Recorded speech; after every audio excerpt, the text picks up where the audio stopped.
As you might have noticed by going around our old town, Sigtuna, we have a lot of history in this place. And this video, or skit, will focus more precisely on the churches and ruins.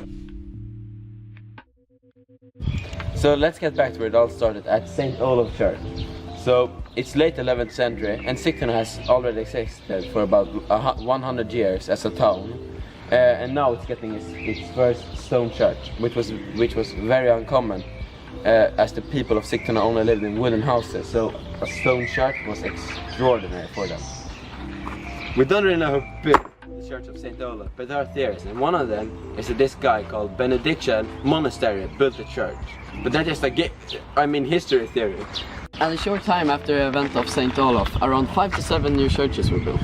This had a humongous impact on the population living there. Historians believe that these churches were built to copy-paste Jerusalem, as that city was basically heaven at the time.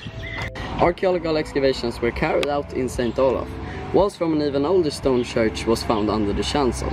Graves older than both stone churches suggested that the area was used for burials already from when Sigtuna was founded in the 970s.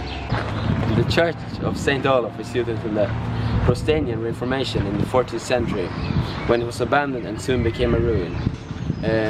In the following centuries, the church fell into decay and was used as a quarry for a long time.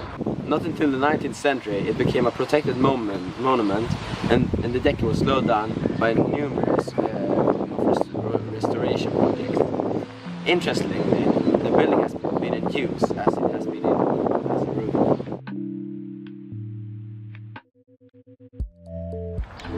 Today, the ruin of St. Olaf is a part of Sigtuna's identity and one of its many reasons for visiting our beautiful town. It tells us about the time when the Roman Catholic Church was a big part of people's everyday life, just like Fortnite is today. But it's also an important national monument, reminding of the past.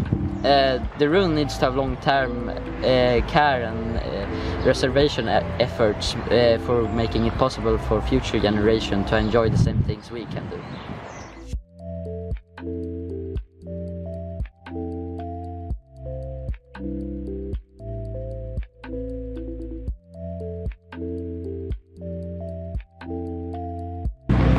The Church of St. Mary is Sigtuna's oldest building that's still in full function today.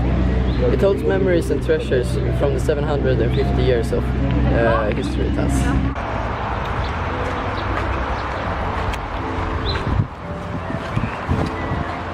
It links the medieval city of monks and tradesmen with present-day Sigtuna and its worldwide connections. About 1230, Dominican monks began to build what is now the chancel of St. Mary. And a monastery to the south of the church. And in the late 13th century, King Magnus Ladulås paid for the church and its covering with copper. And the walls, pillars and roof are very much the same as they were 700 years ago.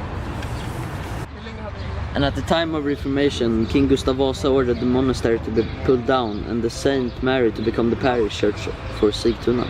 As a result, other churches, such as St. Olaf, fell into ruin. And the most recent restoration was done in the stages between 1966 and 1971 and has turned the medieval church into something that meets contemporary needs for a church that suits more active congregational worships of our time.